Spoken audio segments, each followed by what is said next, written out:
ختم کرنا چاہتی ہوں ماشاء اللہ صلی اللہ علیہ وسلم وعلى آله وأصحابه صاحب الكمال أما بعد فقد قال الله تعالى في القرآن المجيد والفرقان الحميد أما الذين شهدوا ففي الجنة خالدين فيها وقال الله تعالى أما الذين شهدوا ففي النار.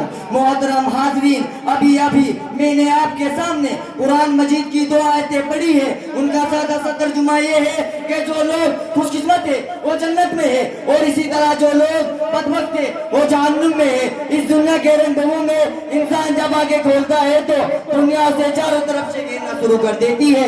جس طرح کنویں کا مینڈک یہ سمجھتا ہے کہ اس کی دنیا کنواں ہے، اسی طرح کا مغل انسان باور کر لیتا ہے کہ اسے اسی دنیا میں رہنا ہے، اور بالفرض کبھی مرنا بھی ہوگا تو فنا ہو جائے گا، ہڈیاں کستہ ہو جائیں گی، جسم کے اعضاء ٹکڑے ٹکڑے ہو جائیں گے، اور اس سے اس دنیا کے بارے میں کوئی سوال نہیں کیا جائے گا. مگر اس دنیا میں انبیاء علیہ السلام تشریف لائے، انہوں نے بتایا کہ تمہارے تصور انتہائی غلط ہے، یہ دنیا امتحان گاہ ہے، یہاں تم آزمانے کے لیے بھیجے گئے ہو، یہاں کی تمہاری ہر حرکت اور ہر سکون کا حساب ہوگا. اگر اس دنیا کے رہنے والے انسان نیک عمل کریں گے، صحیح راستے پر چلیں گے، حق و صداقت کے علم بردار رہیں گے، خالق کائنات کے احکام کے مطابق اپنی زندگی گزاریں گے، تو مرنے کے بعد کامیاب ان کا قدم چھوڑے گی. اور اگر اس دنیا کے بسنے والے انسان سرکشی اور غرور کے راستے پر چلیں گے، خداوند قدوس کی نافرمانی کریں گے، اللہ کی بنائی ہوئی زمین پر رگڑ کر چلنا چاہیں گے، تو ایک دن آئے گا جب اسے اپنے کرے کا حساب دینا ہوگا.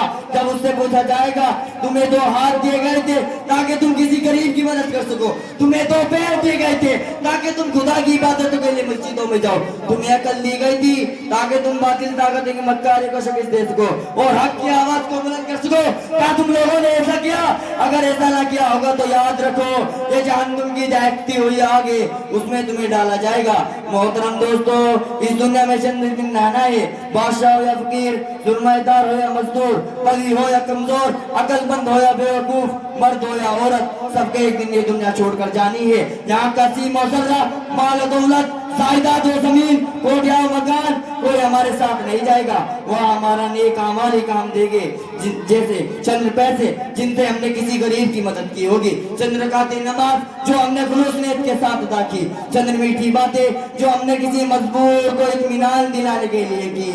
یہی چیزیں ہمارے کام آئے گی، اور دنیا کا ساز و سامان ہمارے لیے بیکار ہوگا.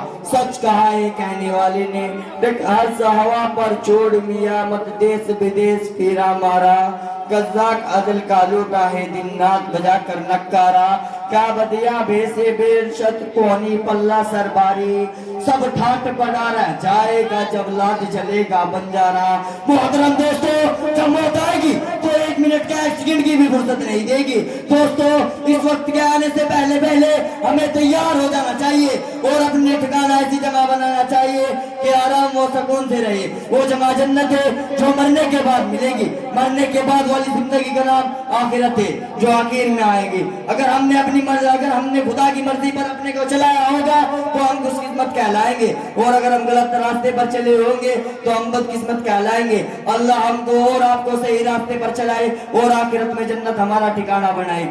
آمین. میں اپنی تقریر انہی چند باتوں پر ختم کرنا چاہتا ہوں ایک شاعر کے ساتھ. آج بھی ہو جو ابراہیم کا ایمان پیدا، آج بھی ہو جو ابراہیم کا ایمان پیدا، آ کر سکتے ہیں